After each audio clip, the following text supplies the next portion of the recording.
ലോകമാകമാനം പ്രകാശം പരത്തിയ പ്രഭാവത്തിന്റെ പര്യായമായ പുണ്യപ്രവാചകർ, ലോകത്തിന്റെ മുഴുവനും നേതാവാണ്.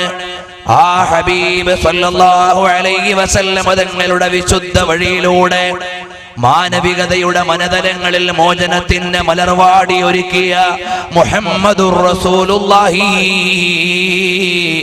സല്ലല്ലാഹു അലൈഹി വസല്ലം തങ്ങളാണ്. അതാ സുജൂദിൽ കിടന്നുകൊണ്ട് നിലവിളിക്കുന്നു, അസീസുൻ കഅസീസിൽ മിർജലി മിനൽ ബുകാ. നബി സല്ലല്ലാഹു അലൈഹി വസല്ലം തങ്ങൾ കരഞ്ഞിട്ട് വറവ് ചട്ടിയിൽ വെള്ളം അവിടുന്ന് തിളയ്ക്കുന്നത് പോലെ, അല്ലെങ്കിൽ വസ്തുക്കൾ ഇങ്ങനെ ഞെരിഞ്ഞ് പൊരിയുന്നത് പോലെ അല്ലാഹുവിന്റെ ഹബീബിന്റെ വിശുദ്ധമായ ഹൃദയം അല്ലാഹുവിന്റെ മുമ്പിൽ കിടന്നുകൊണ്ട് പിടയ്ക്കുകയാണ്. പക്ഷേ നമ്മളിവിടെ ആഹ്ലാദങ്ങളുടെ, ആർഭാടങ്ങളുടെ, ജഗപുകകളുടെ ലോകത്താണ് ജീവിക്കുന്നത്. മോനെ, ഇവിടുത്തെ ഒരു ഭരണാധികാരിയുടെയും അധികാരം നിലനിൽക്കില്ല. ഇതൊരു ജാടയുടെ ലോകമാണ്. ഇവിടെ സ്ത്രീജനങ്ങളെ മുഴുവനും തെരുവിൽ വലിച്ചിറക്കിയ സംഘങ്ങൾ എവിടെ? പീഡിപ്പിക്കപ്പെടുന്ന സ്ത്രീജനങ്ങളുടെ എണ്ണം കൂടുകയാണ്. ലോകത്തെ മെട്രോ സിറ്റികൾ വളരുന്നതിനേക്കാൾ കൂടുതൽ റെഡ് സിറ്റികൾ വളർന്നുകൊണ്ടിരിക്കുകയാണ്.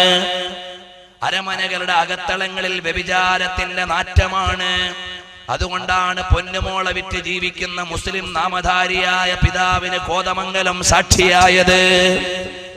20 25 വയസ്സിന് താഴെയുള്ള കൗമാര യൗവനങ്ങൾ അനാശാസ്യ പ്രവണതകളുടെ ആഴിയിലേക്ക് കൂടുതൽ കടന്നു വരികയാണ്.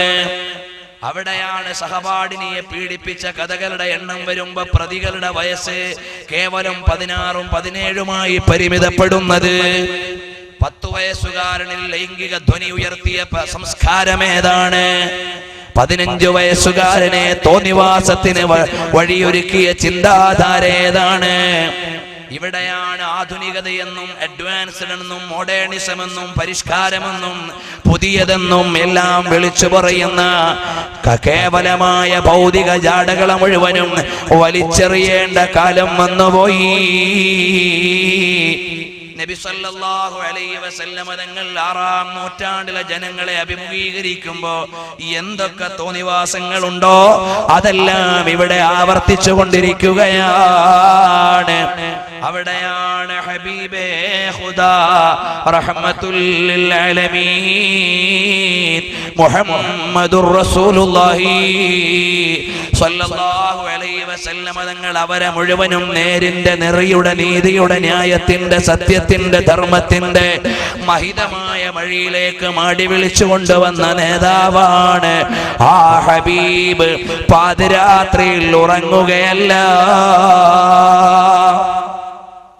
ഞാൻ കണ്ടത് നിങ്ങളെ കണ്ടാൽ ലളഹിഖ്തും ഖലീലാ വലബകൈതും കസീറാ. നിങ്ങളെ യാഥാർത്ഥ്യം അറിഞ്ഞാൽ, അഥവാ ഇതിനപ്പുറമുള്ള ലോകത്തിന്റെ പ്രയാസങ്ങളും ശരിയായ ലോകത്തിന്റെ ഗതിയും നിങ്ങൾ അറിഞ്ഞാൽ ലളഹിഖ്തും ഖലീലാ, നിങ്ങളെ കുറച്ചേ നിങ്ങൾക്ക് ചിരിക്കാൻ കഴിയൂ.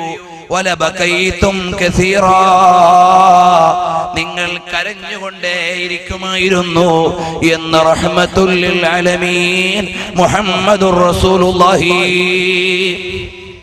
ആ നബി സല്ലല്ലാഹു അലൈഹി വസല്ലം തങ്ങളിൽ നിന്ന് പാഠം ഉൾക്കൊണ്ടവർ അവരാണ് മഹാന്മാരായ സ്വഹാബികൾ.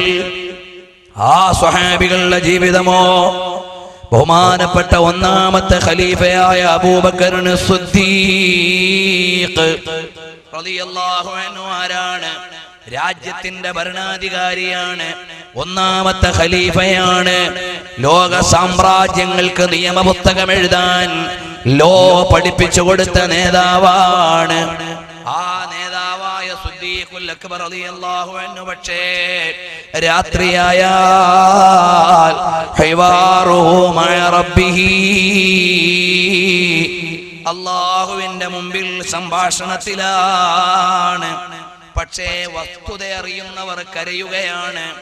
ഇവിടെ വ്യഭിചാരം അധികരിക്കുന്നതിന്റെ പേരിൽ ഏതെങ്കിലും ഭരണാധികാരി കരഞ്ഞിട്ടുണ്ടോ? ഞാൻ ഭരിക്കുന്ന കേരളത്തിലെ, ഇന്ത്യയിലെ അല്ലെങ്കിൽ ലോകത്തെ ജനങ്ങളെല്ലാം മുക്കാക്കുടിയന്മാരായി പോയി, അല്ലെങ്കിൽ മുഴുക്കുടിയന്മാരായി പോയി. ഏതെങ്കിലും ഒരു പ്രസിഡന്റോ ഒരു പ്രധാനമന്ത്രിയോ ഒരു പ്രവിശ്യ ഗവർണറോ കരഞ്ഞിട്ടുണ്ടോ? കരഞ്ഞിട്ടില്ല. അപ്പോൾ ഈ ലോകത്തിന്റെ അഡ്മിനിസ്ട്രേഷൻ അങ്ങനെയാണ്. ഇവിടെ തോന്നിവാസങ്ങൾ അധികരിക്കുന്നതിന്റെ പേരിൽ കരയാൻ ആളുകളില്ല. ഇസ്ലാമിനെതിരെ ആരെങ്കിലും ശബ്ദിച്ചാൽ 100,000 ബുദ്ധിജീവികളുടെ പേന ഉയരും. അതേ സമയത്ത് ഇവിടെ തോന്നിവാസങ്ങൾ അധികരിക്കുന്നു. ബാല്യങ്ങൾ വൃത്തികെട്ട വൃത്തികളിലേക്ക് പോയിക്കൊണ്ടിരിക്കുമ്പോ കേരളത്തിലെ സാമൂഹിക ലോകത്തറിയപ്പെടുന്ന ബുദ്ധിജീവികൾ എവിടെ പോയി? അവാർഡ് നേടിയ, നൊബേൽ സമ്മാനങ്ങൾ നേടിയ, അതുപോലെ പത്മശ്രീകൾ നേടിയ ഒരുപാട് ആളുകളുണ്ട്. അവരെല്ലാം അവാർഡ് നേടി സാഹിത്യകാരന്മാരായി അടുക്കളയിൽ അടയിരിക്കുകയല്ലാതെ സാംസ്കാരിക കേരളത്തിന് വേണ്ടി പേനയെടുക്കാൻ ബുദ്ധിജീവികൾ മരിച്ചുപോയോ? അതേ സമയത്ത് ഇസ്ലാമിനെതിരെ എന്തെങ്കിലും ഒന്നുണ്ടായാൽ അപ്പോഴിറങ്ങും ഇവിടുത്തെ കുറെ ബുദ്ധിജീവികൾ. ഈ ബുദ്ധിജീവികളെ കൊണ്ട് ഈ സമുദായത്തിന് എന്താ കാര്യം? പണ്ട് സക്കറിയ ചോദിച്ചു, ബുദ്ധിജീവികളെ കൊണ്ട് എന്ത് കാര്യം? ഇപ്പൊ കൂടുതൽ ബോധ്യപ്പെട്ടുകൊണ്ടിരിക്കുകയാണ്. കാരണം സമൂഹം വേദന അനുഭവിക്കുന്ന വിഷയങ്ങളിൽ പരിഹാരം എഴുതാൻ ആളുകളില്ല. ഏതെങ്കിലും ചില സാഹിത്യകൃതികളെ കുറിച്ച് നിരൂപണം എഴുതാൻ ആളുകളുണ്ട്. അതുപോലെ തന്നെ ഇസ്ലാമിനെതിരെ ആരെങ്കിലും ഒന്ന് ശബ്ദിച്ചാൽ, അല്ലെങ്കിൽ ഏതെങ്കിലും ഒരാൾ ഇസ്ലാമിനെതിരെ പ്രസ്താവന ഇറക്കിയാൽ അവരെ സപ്പോർട്ട് ചെയ്യാൻ ആളുണ്ടാവും. കഴിഞ്ഞ ആഴ്ചയിൽ ടൈംസ് ഓഫ് ഇന്ത്യ 2-3 ആഴ്ച മുമ്പ് ബാംഗ്ലൂരിൽ ചെന്നപ്പോൾ times of India Sunday times കയ്യിൽ കിട്ടിയപ്പോൾ ഇന്ത്യയിലെ ഒരു പെണ്ണ് ഇസ്ലാമിന് എതിരെ വന്നിട്ട് ഇന്ത്യയിൽ കഴിഞ്ഞുകൂട്ടി. ബംഗ്ലാദേശുകാരിയായ ഒരു പെണ്ണ് ഇസ്ലാമിനെതിരെ എഴുതിയിട്ട് ഇന്ത്യയിൽ അധിവാസം കിട്ടിയ ഒരു പെണ്ണുണ്ട്. ഡൽഹിയിലാ താമസിക്കുന്നത്. ഈ രാജ്യത്തെ മൗലികമായ മതാവകാശങ്ങൾക്കെതിരെ ശബ്ദിച്ചു. പക്ഷേ അത് ഇസ്ലാമിനെതിരെ ആയതിന്റെ പേരിൽ അവർക്ക് ഒരുപാട് സപ്പോർട്ട് കിട്ടി. നോക്കുമ്പോഴോ 3 രാഷ്ട്രങ്ങളിൽ വിസിറ്റിംഗ് ലെക്ചററായി അവരെ സ്വീകരിച്ചിട്ടുണ്ടെന്ന് മാത്രമല്ല VIP സിറ്റിസൺഷിപ്പ് കൊടുത്തിട്ടുണ്ട്. യൂറോപ്യൻ രാജ്യങ്ങളിലെ വലിയ വലിയ സമിതികളിലെ അംഗമായി മാറിയിട്ടുണ്ട്. ഓളിങ്ങളുള്ള ജീവിതകഥകൾ ലോകത്തിന്റെ മുമ്പിലേക്ക് ആ പെണ്ണ് എഴുതിക്കൊണ്ടിരിക്കുകയാ. ആ പെണ്ണിനുള്ള ക്വാളിഫിക്കേഷൻ എന്താ? ഇസ്ലാമിന്റെ നിയമങ്ങൾക്കെതിരെ അവള് ഒരുപാട് തോന്നിവാസങ്ങൾ എഴുതി വെച്ചു എന്നല്ലാതെ ആ പെണ്ണിന് പ്രത്യേകിച്ച് യോഗ്യതയൊന്നുമില്ല.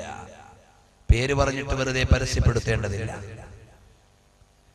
അപ്പൊ ഇതേപോലെ ഒരുപാട് ആളുകൾ എവിടെയൊക്കെ ഇസ്ലാമിനെതിരെ പേനയെടുക്കാൻ വന്നിട്ടുണ്ടോ, അല്ലെങ്കിൽ ഇസ്ലാമിനെതിരെ പ്രസ്താവന നടത്തിയിട്ടുണ്ടോ, അവരുടെ കൃതികളിൽ സാഹിത്യമൂല്യം വേണമെന്നില്ല, ഭാഷാശുദ്ധി വേണമെന്നില്ല. ഇസ്ലാമിനെതിരെ വന്നാൽ അതിനെ മുഴുവൻ സപ്പോർട്ട് ചെയ്യാൻ കുറെ ആളുകളുണ്ട്. അതേ സമയത്ത് ഈ ലോകത്ത് മുഴുവനും TV സംസ്കാരത്തിലൂടെ, കേബിൾ സംസ്കാരത്തിലൂടെ, നീലച്ചിത്രങ്ങളിലൂടെ ഒരുപാട് കുട്ടികൾ അരുതായ്മയിലേക്ക് നീങ്ങുമ്പോ അവർക്ക് വേണ്ടി ശബ്ദിക്കാൻ ആളെവിടെ? ഇവിടെ നീതി നടപ്പിലാക്കാൻ ആവശ്യമായ പ്രവർത്തനങ്ങൾ എവിടെ? അതൊന്നും ഇവിടെ അജണ്ടയല്ല. അതേ സമയത്ത് ഇസ്ലാം ലോകത്തെ മുഴുവനും സമാധാനത്തിലേക്ക് കൊണ്ടുവരികയാണ്. അല്ലാഹുവിലേക്ക് ചേരാൻ ആവശ്യപ്പെട്ട മതമാണ്. പ്രപഞ്ചാധികാരിയിലേക്ക് ചേരാൻ അവരുടെ പാതിരാത്രികളിൽ ആരാധനയാണ്. നബി സല്ലല്ലാഹു അലൈഹി വസല്ലം തങ്ങൾ പാതിരാത്രിയിൽ നിസ്കാരത്തിലാണ്. അറിയുമോ, സിദ്ദീഖ് റളിയല്ലാഹു അൻഹു അങ്ങനെയാണ്. ആയിഷ റളിയല്ലാഹു അൻഹ പറയുകയാണ്, മുറു അബൂബക്കർ യുസല്ലി ബിന്നാസ്.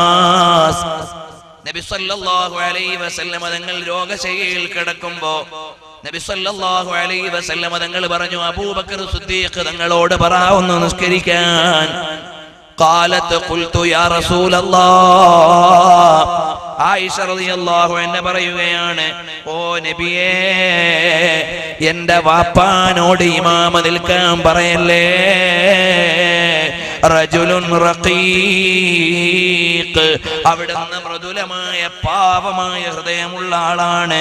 ഇദാ ഖറഅൽ ഖുർആന ലാ യംലികു ദമഹു, ഖുർആൻ ഓതിയാൽ അവരുടെ കണ്ണുനീര് നിയന്ത്രിക്കാൻ അവർക്ക് സാധ്യമല്ല. ആശയം അറിഞ്ഞുകൊണ്ട് ഖുർആൻ ഓതുകയാണ്. അള്ളാഹുവിന്റെ സ്വർഗം പറയുമ്പോ ആശ കൊണ്ട് കരഞ്ഞു പോവുകയാണ്. നരകം പറയുമ്പോ പേടിച്ചുകൊണ്ട് കരയുകയാണ്. എന്റെ ശബ്ദം ശ്രവിക്കുന്ന മുസ്ലിം രക്ഷിതാക്കളെ, നമുക്ക് ഖുർആനിനോട് എന്ത് ബന്ധമാണുള്ളത്? നമ്മുടെ വീട്ടിലേക്ക് ചിലപ്പോ മുസ്ഹഫ് ഉണ്ടാകാം, എന്നാൽ ഇതിൽ എത്ര ആളുകളുണ്ട് ഒരു ദിവസം ഒരു പേജെങ്കിലും ഖുർആൻ ഓതുന്നവരെവിടെ? പത്രം വായിക്കാൻ നമുക്ക് നേരമുണ്ട്, കമന്റ് അടിക്കാൻ നമുക്ക് സമയമുണ്ട്, അന്യരുടെ ന്യൂനതകൾ അന്വേഷിക്കാൻ നേരമുണ്ട്, നാട്ടുകാരുടെ വർത്തമാനങ്ങൾ അറിയാൻ നേരമുണ്ട്. പക്ഷേ ഉടമസ്ഥനായ റബ്ബ് ഔദാര്യമായി നൽകിയ പരിശുദ്ധമായ ഖുർആൻ നമ്മുടെ വീട്ടിലുണ്ടായിട്ട് ഒരു പേജൊന്ന് ഓതാൻ നേരമുണ്ടോ മോളെ? അള്ളാഹുവിന്റെ വിശുദ്ധമായ കലാമെന്ന് പാരായണം ചെയ്യാൻ നേരമില്ല. പിന്നെ എന്താണ് നമുക്ക് ഖുർആനിനോടുള്ള ബന്ധം? ശഹ്റു റമളാനല്ലദീ ഉൻസില ഫീഹിൽ ഖുർആൻ. റമളാനിന്റെ ബഹുമാനം എന്താണ്? ഖുർആൻ അവതരിപ്പിച്ച മാസമാണ്. ഒരാൾ ഖുർആൻ പാരായണം ചെയ്യുന്ന വിശ്വാസിയായാൽ അവൻ മധുര നാരങ്ങയെ പോലെയാണ്. റീഹുഹു ത്വയ്യിബുൻ വ തുഅമുഹു ത്വയ്യിബുൻ, അതിന് നല്ല ടേസ്റ്റ് ആണ്, നല്ല സുഗന്ധമാണ്. നബി സല്ലല്ലാഹു അലൈഹി വസല്ലം തങ്ങൾ പറയുകയാണ്, മസലുൽ മുഅ്മിനില്ലദീ ലാ യഖറഉൽ ഖുർആന, ഖുർആൻ ഓതാത്ത മുഅ്മിനിന്റെ ഉദാഹരണം കത്തംരി, കാരക്കയെ പോലെയാണ്. തുഅമുഹു ത്വയ്യിബുൻ, നല്ല ടേസ്റ്റ് ആണ്, പക്ഷേ ലാ റീഹ ലഹാ, അതിന് സുഗന്ധമില്ല. മസലുൽ മുനാഫിഖില്ലദീ യഖറഉൽ ഖുർആന കർറൈഹാൻ, ഖുർആൻ ഓതുന്ന കപട വിശ്വാസിയാണ്. അവന്റെ വിശ്വാസം പോക്കാണെങ്കിലും അവൻ ഓതുന്ന ഖുർആനിനൊരു മൂല്യമുണ്ട്. കർറൈഹാൻ, റൈഹാൻ പുഷ്പത്തെ പോലെയാണ്, അതിന് സുഗന്ധമുണ്ട്, പക്ഷേ ടേസ്റ്റ് ഇല്ല. ഖുർആൻ ഓതാത്ത കപട വിശ്വാസിയോ കൽഹന്ദലി, നമ്മുടെ നാട്ടിലൊക്കെ പുന്നക്ക എന്ന് പറഞ്ഞൊരു സാധനമുണ്ട്, അതിന് രുചിയുമില്ല, സുഗന്ധവുമില്ല. അതുപോലെയാണ് എന്ന് നബി സല്ലല്ലാഹു അലൈഹി വസല്ലം തങ്ങൾ പറയുമ്പോ, നമ്മുടെ കുട്ടികളൊക്കെ ഗോലിക്ക് പകരം കളിക്കാൻ ഉപയോഗിച്ചിരുന്നൊരു കായില്ലേ, അതിന് രുചിയുമില്ല, അതിന് സുഗന്ധവുമില്ല. അതുപോലെയാണ് കപട വിശ്വാസിയാണ്, ഖുർആൻ ഓതാത്തവനാണ്. എന്നാൽ അവന്റെ ഉദാഹരണമെന്ന് മദീനയിലെ രാജാവ് റഹ്മത്തുൽ ലിൽ ആലമീൻ മുഹമ്മദുർ റസൂലുള്ളാഹി. അപ്പോൾ അബൂബക്കർ സിദ്ദീഖ് റളിയല്ലാഹു അൻഹു പരിശുദ്ധമായ ഖുർആൻ പാരായണം ചെയ്താൽ മഹാനവറുകളുടെ കണ്ണുനീരു നിയന്ത്രിക്കാൻ സാധ്യമല്ല. നബി സല്ലല്ലാഹു അലൈഹി വസല്ലം തങ്ങൾ നിസ്കാരം അതേപടി പകർത്തിയ മഹാനാണ് അബൂബക്കർ സിദ്ദീഖ്. അതേപടി നിസ്കാരം പകർത്തിയ മഹാനാണ് അബ്ദുല്ലാഹി ഇബ്നു സുബൈർ റളിയല്ലാഹു അൻഹു. أخذ ابن الزبير الصلاة من أبي بكر وأخذها أبو بكر من النبي صلى الله عليه وسلم. നബി സല്ലല്ലാഹു അലൈഹി വസല്ലം തങ്ങളുടെ നിസ്കാരം അതേപടി സിദ്ദീഖുൽ അക്ബർ തങ്ങൾ പകർത്തിയതാണ്. അതേ കോപ്പി അടിച്ച മഹാനാണ് അബ്ദുല്ലാഹി ഇബ്നു സുബൈർ റളിയല്ലാഹു അൻഹു. അപ്പോൾ മഹാന്മാർ അല്ലാഹുവിന്റെ മുമ്പിൽ